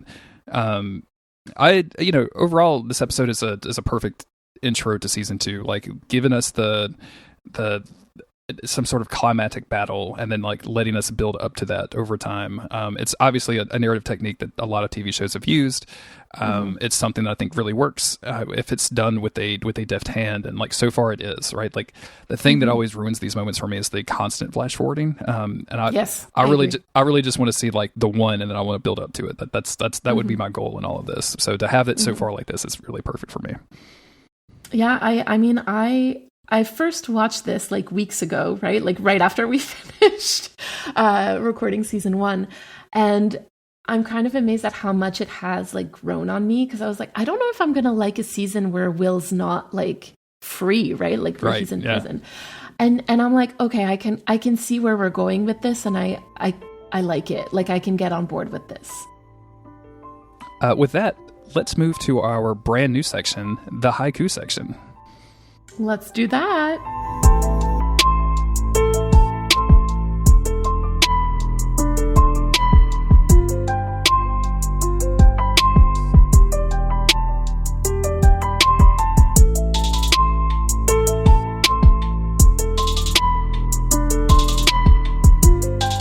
So this is normally where we would rate and review the episode and give it a certain number of stars. With the change of episode titles going from French cuisine to Japanese presentation or Japanese cuisine or style or traditional Japanese meals, we wanted to kind of make a change. I didn't think the reviews really worked tonally with the episodes. So Right. I don't even remember which. I think you had the idea to do a haiku, and I was like, "This is a brilliant idea. I would love this." So I was like, okay, you can hate it. You can hate it. But what about a haiku? and I think the only thing I was worried about is I was really bad at writing the reviews. So now I'm worried about writing the haikus. But I watched the episode without taking notes, and then created the notes document, and then wrote the haiku. So I'll probably just do that every That's episode. awesome. Yeah. So yeah, we're gonna read. We both wrote a haiku. We're gonna read them, and then we're gonna end the episode. Mary, why don't you go first? All right. So my haiku for this episode goes as such: displays of seafood, nothing will last forever, maybe love and grief. I'm just gonna have a little moment of silence, just to I know, right? just to To soak kind of that like in. let people soak that in. What about you, Jeremy? Will Graham is in jail. No one believes his story. Winston loves him best. You're so right, though. Like, I think you're so right. I think Winston does love him best. And we love Winston the best. And we love Winston the best because, like, again, I think even the people who do love him aren't loving him well. They're trying. Alana and Beverly are trying. They really are, but they're not. They're not doing it. They're well, not doing a but good Winston job. does. Yeah, they're not. Yeah. Winston just wants to be there. He just wants to be wholesome in there. Thank you, everybody, for listening. So remember that you can look in the show notes, find our link tree. You can find us on Blue Sky as Roots. You can find a link to our Discord server if you want to join our community and come chat with us. We hang out there all the time. I'm addicted to Discord, so I'm there literally all the time. Catch me anywhere in life. I will probably be on Discord. And you can also, find the show on various services, comment on Spotify. People have been doing that a lot, and it's really, really gratifying. But most importantly, like, we're not subsidized by any means. We're not like we don't have this thing monetized. Tell your friends. That would mean if you have Hannibal people in your life, or if people have never seen the show, turn them onto the show and turn them onto the podcast. That would mean a lot to us. So. Yeah, definitely. I mean, moving to a new platform has definitely helped with that. There's definitely been a few like new faces, which is really, really cool. So yeah, if you can help us out with that, if you enjoy the show, tell somebody about it because that's how more people are going to get more ears. It's almost Valentine's Day. Not ears, ears. Not ears, yes, not ears. Not ears. Not to like make it happen every episode, but in the video game Dark Souls, which you may or may not have heard me talk about in the past, there's a covenant that you join, and it's a multiplayer covenant where you invade other people, like other players. Okay. Like you go into their world with the express purpose of killing them, and the souvenir that you bring back is their ear. So it was always about collecting ears and turning that in so you can get points. And for a while, I was the number one asshole ear collector in the world. So. That's pretty good. I don't really do multiplayer video games or like rankings or anything, but for a while I was the number one Dark Souls asshole in the world, which is pretty good. So I ate a lot of ears. I don't know if you ate the ears, but anyway, thank you for listening. We will be back next week, not in 2 weeks, next week. I know, next week for a new episode. Until then, bon appetit, everybody. Bon appetit. Good morning. Good morning. Hi. Oh my God, it's been so long. It's been so long. Oh shit, my microphone is away. Hold on. There we go. Now I am deep-throated Jay. All of your secrets belong to me. I can tell that you've been watching the X-Files. I did. I watched the season 2 finale this morning at 5:00 a.m. So that's how my day is going. So good. How does Mulder make a little tank top look so slutty? Mulder, what are you doing? I know, right? I know. And then later he's just only in his underwear in the same episode, and I'm like, what are y'all doing over here? They wanted to get the ratings up, so they put David Duchovny in his little slutty underwear. I'm so grateful that they sexualized David Duchovny and not Gillian Anderson in that show. It's so funny to me. Though. Me too. Like, it's so refreshing. It's kind of like Hannibal in a way, like that it doesn't just absolutely doesn't bother to sexualize women. I mean, there's been some definitely. There's been some moments, but it hasn't been like as egregious as a lot of shows are. So like it's funny. I kind of love that. All right, let me just pull up the notes. Speaking of X-Files, I sent you a TikTok the other day of like a car crash, during car recording. crash. Okay. Yeah, so it was like an X-Files episode where like Scully is walking into a like a grocery store or something, and she opens the door and like two cars behind her crash. I confirmed today with the guy that does that other X-Files podcast that I linked to you. He found a Chris Carter interview talking about it. Yeah, they just crashed. And really? Gillian Anderson like turned around and was like, everybody's okay. I'm just going to keep doing the scene. Just turned around and kept rocking. It's so, I mean, like probably 6 feet from her, two cars crashed into one another. She just turned around and kept acting. It's so good. I mean, she's good. She's really good. What do you want me to say? She's awesome. very good. Yeah.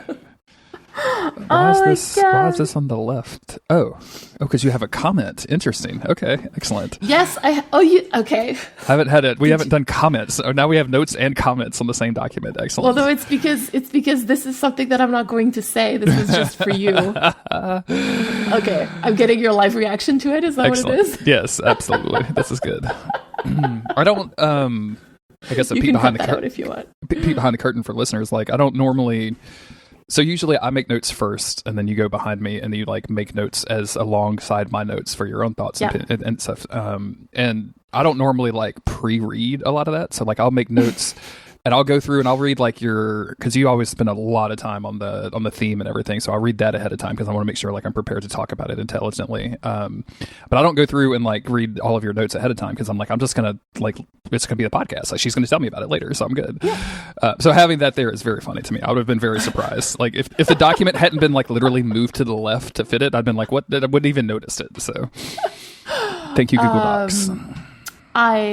So I took my notes earlier this week, right? And I was like, I haven't heard back about it, so I know that he hasn't read my notes because I know that you would have commented about that because I was like, for sure. And I think I got a weird email. I think maybe I deleted it, but I thought maybe I did get an email that's like, so and so commented on the and I was just like, okay, Gmail's just being weird. Google Docs is just being weird and letting me know this, but I didn't even pay attention to it. So. Oh, that's too funny. Yeah, so I'm glad that I got your live reaction to it. Yes. Someone in the Discord said our tank top's not supposed to look slutty. Like, no, they're just supposed to look like shirts. I think it's I don't know how, but I think it's one of those things. And I know that I think you and I have a different opinion about this, but like I think it's just David Duchovny. Like he just he has that. He has sexual, that charisma Absolutely. To him, like, and you and I have talked about how sometimes I'm like, do I really like men? But then I see like some certain men, and I'm just like, maybe I do. Yes, I do. Because after all, do I like men or do I like a handful of guys guys that look like a certain way? Do I like men or do I like David Duchovny and Mads Mikkelsen? Like it's that. Yes, exactly. I really like David Duchovny, and like honestly, it's really funny. But like I can see like pictures or videos of him when he was super young and when he's like today's age, like I think he's like 64, and I'm like, yes, smash. Yes, like, absolutely. Yeah. The both of them. Yeah, exactly. Yeah, absolutely. I watched all of that Showtime show that he did called Californication, where he plays like a writer in LA, and the whole show is like drenched in sexuality. I mean, it's a very like we're gonna be sexy kind of show. So there's a lot of banging on it, but it's actually very funny. Like it's a very funny show to watch. So I that's enjoyed actually something that I wanted to watch. So I'm glad that you are saying that you enjoyed it. Yeah, I'm not saying I haven't. Like I watched it, like hey, here's something to watch, but like I have no idea how the politics are of that show nowadays, right? Like I'm sure I don't know, because it's a lot of like people with loose morals having a lot of greasy sex. So I'm kind of okay with that. Like sure, yeah. I mean, it's fiction. If you're not like, pretending to be if you're not pretending to be anything else, like if you're realistic about the kind of show that you are, then I kind of love that. Like. Yeah. Assume your genre kind of thing. And like there's room for like the like in Showtime has always been good about this, about like the softcore porn kind of stuff. Like they really love that whole like we're gonna show you tits and drama kind of thing. Like that's their whole situation over there. So I guess you know, it's not always like, HBO used to be that way too. Like I feel like covering Game of Thrones is really funny because it's like, oh no, we have to put like nudity in here somewhere. Like these, like we have to. Yeah. And like even though I don't think the books had any of that stuff, I feel like HBO was just like, no, we need it. Well, again, if it's David Duchovny and his slutty red Speedo, I don't mind. True. At all. It's almost Christmas. Yes, it's true. So when are people going to be hearing this? Oh, it's almost Valentine's Day.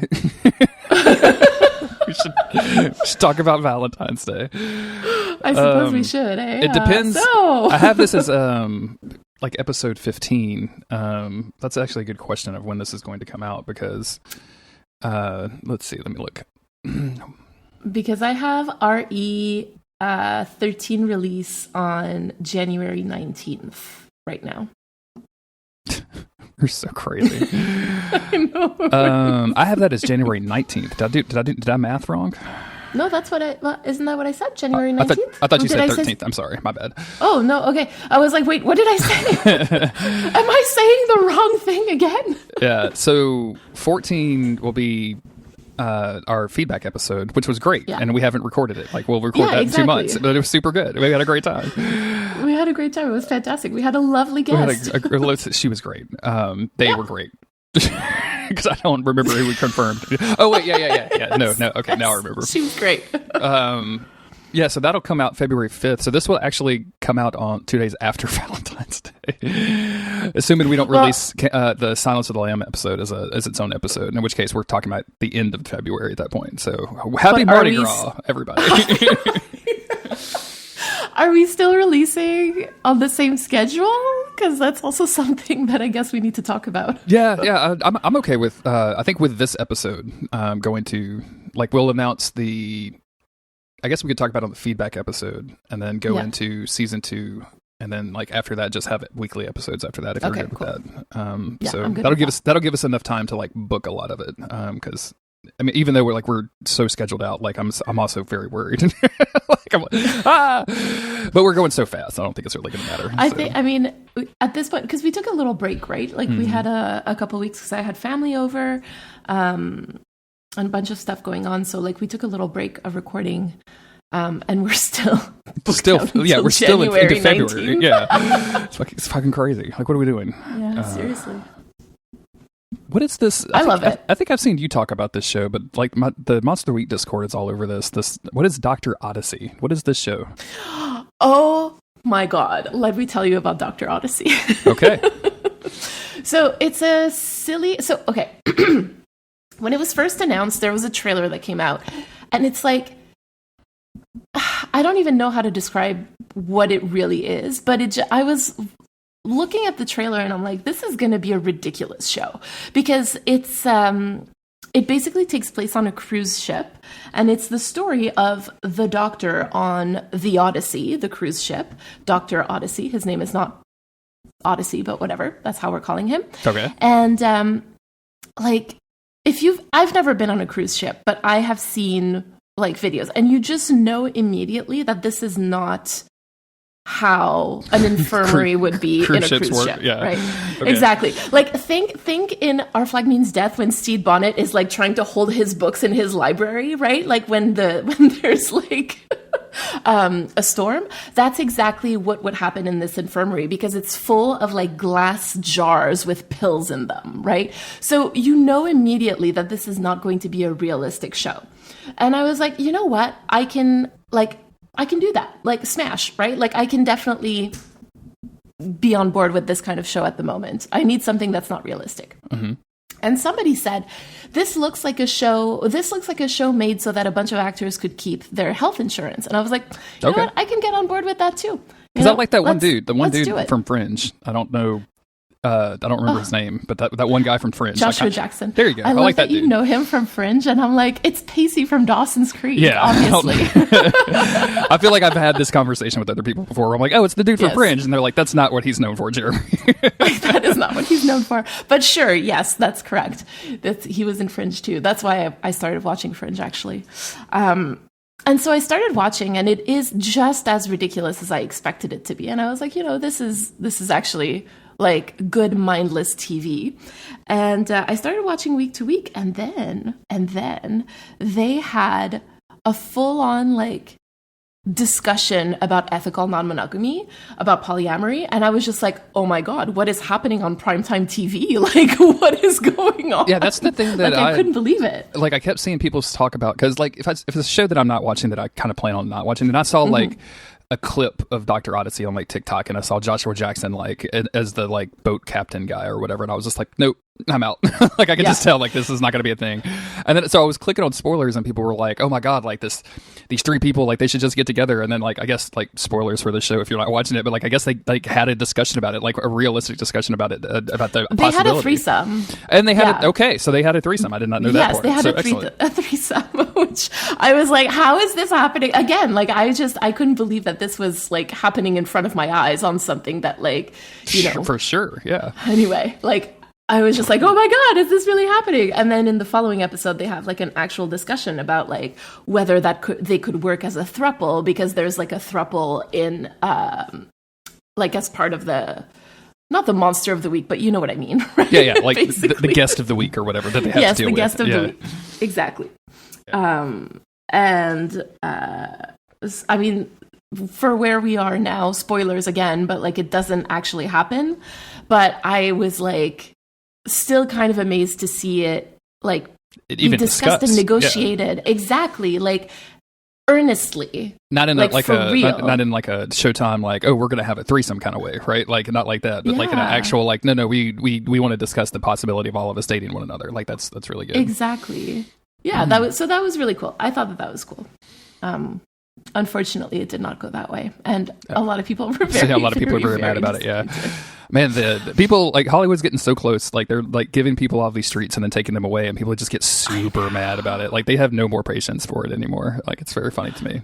Yeah, exactly. And because that's the thing. Like, can you say? Because I didn't even expect it. Because people were like, "Oh, I've been seeing vibes." I'm like, "Oh, I've been seeing vibes too." Like that is not the question. Yeah, that's but not. I'm like, they're never going to do that, right? And then they did, and I was like, "What?"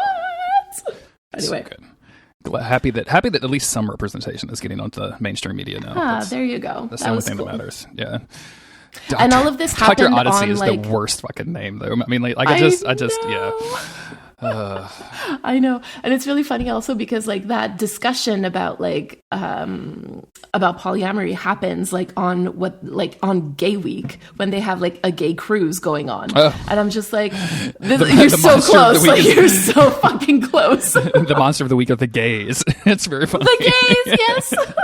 And there's Chapel Roan playing. Of course, absolutely. Like, anyway, so that's why like a lot of us were like, are they actually doing this? Like we couldn't believe that this was, happening in front of our eyes. Oh, that's so good. I hated my time on a cruise ship. I did not like it very much at all. It's not for me. I know already.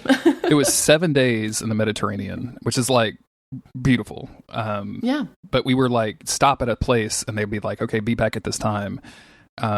And like, number one, 7 days is just too long to spend anywhere. I think like I just don't want to spend that much time somewhere else that's not my house, especially like locked in our cruise ship. Like we would get out to do these excursions and like, oh, here's Italy and Greece and Turkey and like it's beautiful and like, okay, now back to the boat. Like I had to go rush back to the boat, and I just at a certain point I was just like I was kind of done with it. And then also we fell in with this Irish family. Because after dinner we would hit the bar up and like hang out and have a couple of drinks. Like we don't gamble. Like we don't like I don't want to go like play cards or anything like that. So we're just gonna have some drinks after dinner. Mm-hmm. And then this Irish family bonded with us. We're still friends with them on Facebook today. Like we're still like talk to them. This was like 15 years ago or something. But I don't. This is a stereotype, but it's very true. The Irish drink. Oh, they do. Oh, they do. And they hold their liquor like God. It's impressive. I know, right? we struggled, and like we're not amateurs. Like we do Mardi Gras parades. I've drank. I started drinking at like 9 a.m. for a Mardi Gras parade one time, and like we lasted all day. Like we're not amateurs, but no. Yeah, it was a rough because it was every evening. Like we were just following, and we had the best time. Like the same waiter was there. He knew all of our names. Like we got to know these people. Like it was so cool. But at the end of the trip, I was just like, I needed another 7 days just to recover. So like I was wrung out. It was a busy vacation. So great though. I mean, like beautiful. We got to see Greece right before the economy collapsed. That was pretty special timing. Riot cops showed up at like that the Pantheon or whatever. Like we were like touring and like riot cops showed up. We're like, okay, well now's the time to leave. Time to go. Yeah, exactly. Democracy is falling. See you later.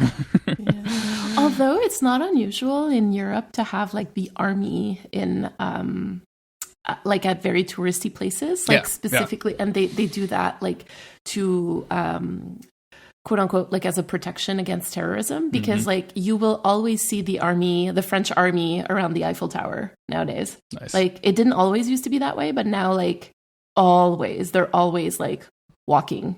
And like not like one or two army guys, like a squad. Yeah. Yeah.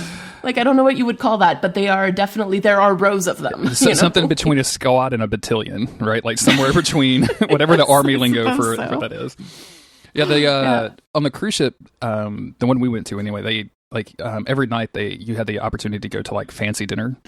And they encourage you to get dressed up, and every night you sat with the same people, like all of the seating was assigned, and the people that we sat next to, there was this English couple, and the man's job was, he was literally like the director of hooliganism in the UK. Like his job was to like not let soccer games get wild or whatever, to like figure out how to do that stuff. And I don't think that was his official title. It was director of hooliganism, but I think that's what I called it in my head at the time. So.